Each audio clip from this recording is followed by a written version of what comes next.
We have right here the Toyota Hilux GR Sport. Let's give it a review.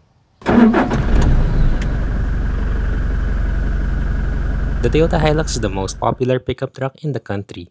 We have here the GR Sport, which gets some performance upgrades over the standard Hilux. Is it worth its 2,184,000 Philippine peso price tag? We review it to find out. And let's talk about the exterior of the Hilux GR Sport because, that's one of the biggest changes in this update. So first, the front fascia is almost completely new. Well, not completely new, but a lot has changed, starting with the larger front grille, the new bumper. So all of this put together gives it a more rugged, a more macho design. So you can see there, the Toyota logo is not present, it's the Toyota name right there spelled out. We have the radar for our Toyota safety sense right there. And this front grille is also completely open. It's not closed off in any way. Then the bumper kind of has a sleek design, but again, it still looks tough. We have this silver portion down here, which adds a little bit of contrast. And then our headlights are still the same, full LED right there. And you'll also notice right here on the side, we have our wider wheel arches, which gives this vehicle a wider stance. And it's also wider by 120 millimeters compared to the older GR Sport.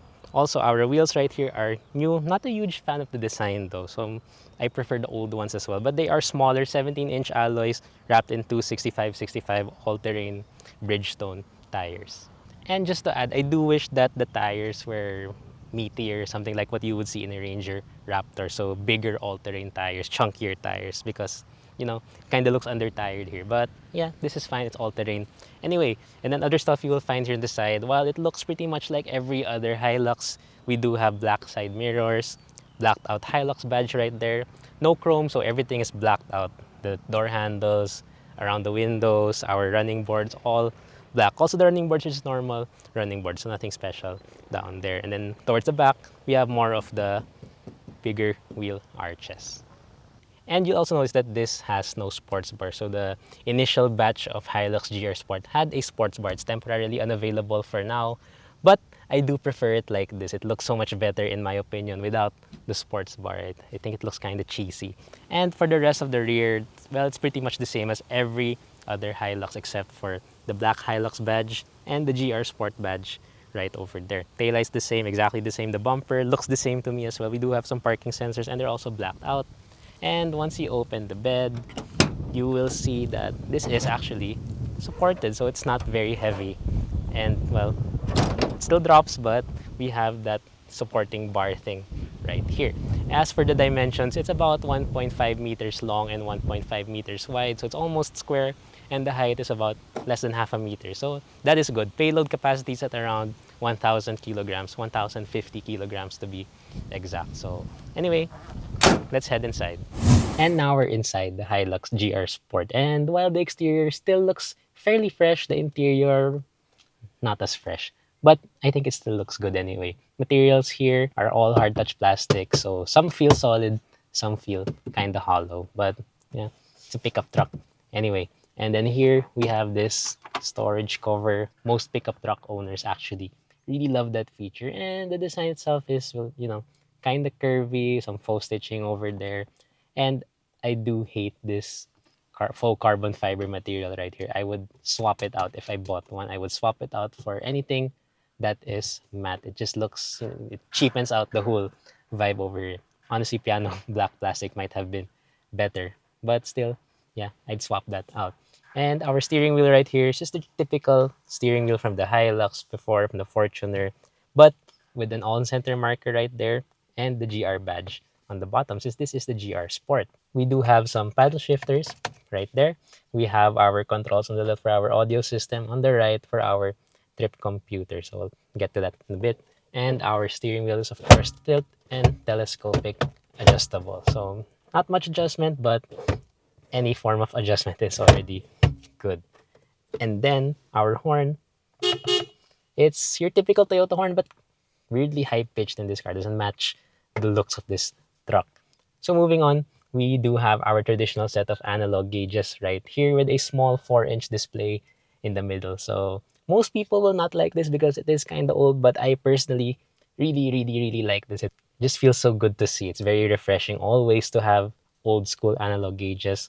Then that small screen in the middle, it could be updated, could have better graphics. That one is getting old, but it does show us all the information we need, that the usual stuff that we would find in any car anyway. And like I said, this is kind of getting older, so we still have a small digital clock in the middle. I do like having that right there. Then moving down, we have our 9-inch touchscreen infotainment system.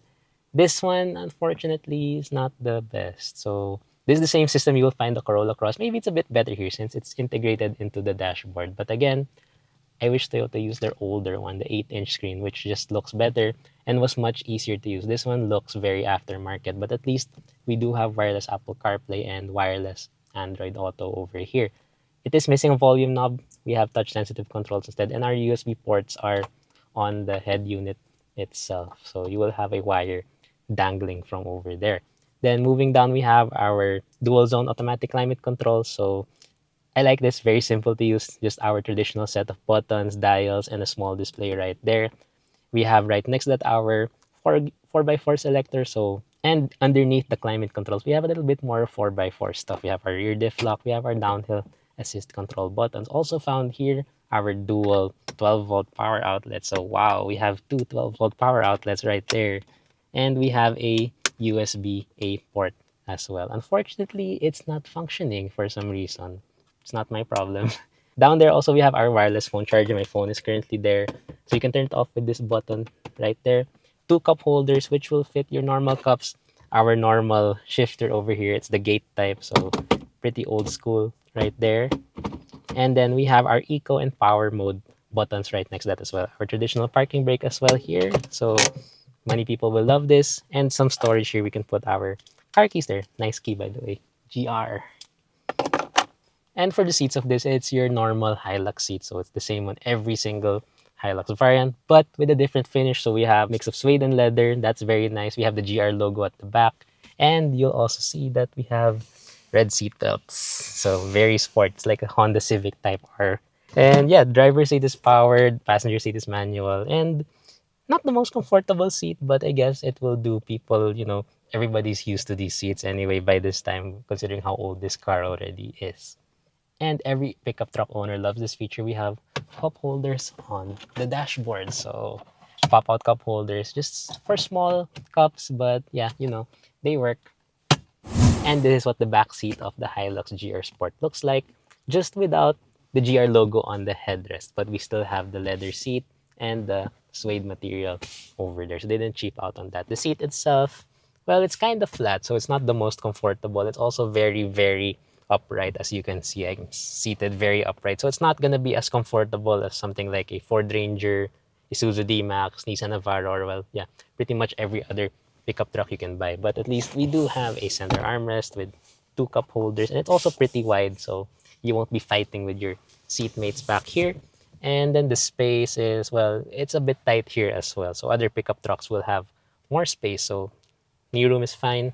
Leg room is fine as well, although this is in my driving position, by the way. I'm 5 feet and 7 inches. So this is going to be a bit tight. Headroom is okay as well. Then the stuff you can find here, well, there's really not that much, but that's expected from a pickup truck anyway. So we have here two 4-kilogram hooks. So yeah, that can hold 4 kilograms. And then we have our aircon vents right here. I do believe these exact vents are the same ones on my family's 2004 Toyota Camry. So they've been using this for more than 10 years or 20 years rather. Also, this material right here around the air vents is what I want for the dashboards instead of that faux carbon fiber. And well, there's really not much here. We do have a big bottle holder right here in the door, so that's nice. And yeah, that's it. So I guess we can now take this out on a test drive. So this is not my first time with the GR Sport Hilux because I've driven the pre-refresh version, the last one, the red one, if you remember. If you watched that, you will also find that on our YouTube channel if you haven't. Well, it feels almost the same, but there are some changes as well with how Toyota has done this one. So let's start with the engine because this gets an upgraded engine. It's the same 2.8 liter turbo diesel 4-cylinder engine, and now it produces 224 horsepower and 550 newton meters of torque, still mated to a 6-speed automatic transmission. So that's actually 20 horsepower and 50 newton meters more than before. And you do feel that increase in power and torque. So once you put your foot down, it does feel a bit more responsive. It feels a bit more powerful, but not much compared to before. And also, this also means that this is now the most powerful in the segment, not counting the Ranger Raptor V6. So yeah, it now gets that title. And well, yeah, it's tuned really well. I like the 6-speed automatic transmission because you won't find any gear hunting, and so it just shifts so smoothly. But that smoothness that you get from the engine does not translate to the way this rides. So for some reason, I remember that the GRS I tested before drove a bit smoother than this. So this one still feels very stiff. You will find a better ride from the Ranger Wildtrak, from the Triton Athlete, of course from the Nissan Navara. So all of those will ride better than this despite the upgraded suspension. So we now get KYB monotube shock absorbers in both front and rear suspension. And it didn't really do much improvements, if I'm being honest. But probably capability wise, that's probably where we will find that improvement when it comes to the suspension. We also did check the tire pressure, so we thought that maybe they were overinflated, but they were not. So it is really a stiff and firm ride that we get here. Typical Toyota Hilux. That's what it's known for anyway. So yeah. So one thing I do like about the way this drives is the brake feel. So Toyota did also upgrade the brakes. So we have GR brake calipers. So when you do step on the brakes, you don't get nosedive, so the truck doesn't go like that. Some pickups, some other Toyota vehicles also do that. The Innova and Fortuner do that a lot. And also, the way this handles is actually pretty nice. So there's very minimal body roll. So I was actually surprised because considering that this is also a bit higher than the regular Hilux. So, and now that we're driving on the highway, I'd like to talk about NVH insulation. So road noise is actually pretty well insulated in this cabin because despite those all-terrain tires, you barely hear the tire noise. But what is quite loud is the wind noise because, I can actually hear the wind really loud right now. But it's fine, probably because of the windy conditions, and we're currently going downhill.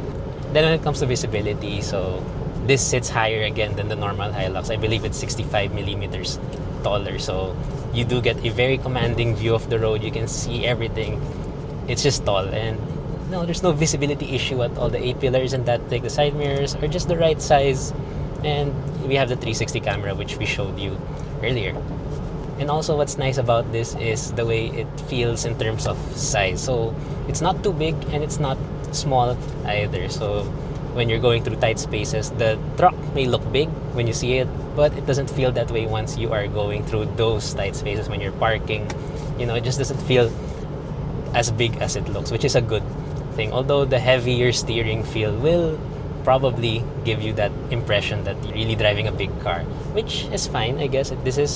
The steering feel is a bit heavy, though it does return a very decent amount of feedback.